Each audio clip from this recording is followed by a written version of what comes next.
21শে ফেব্রুয়ারি আমাদের আন্তর্জাতিক মাতৃভাষা দিবস।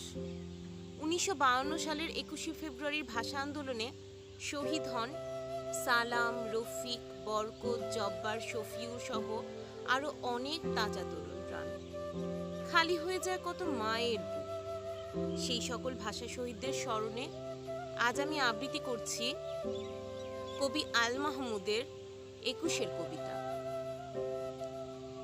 ফেব্রুয়ারির 21 তারিখ দুপুর বেলার ওক্ত, বৃষ্টি নামে, বৃষ্টি কোথায়? বরকতের রক্ত।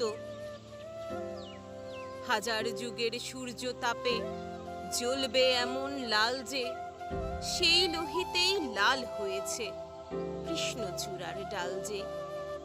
প্রভাত ফেরির মিছিলে যাবে ছড়াও ফুলের বন্যা, বিষাদ গীতি গাইছে পথে তিতু নীরের কন্যা।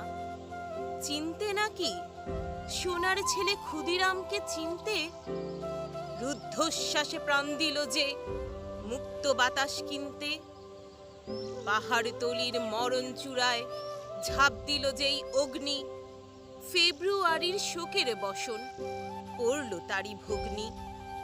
প্রভাত ফেরি, প্রভাত ফেরি, আমায় নেবে সঙ্গে? বাংলা আমার বচন, আমি জন্মেছি এই বঙ্গে।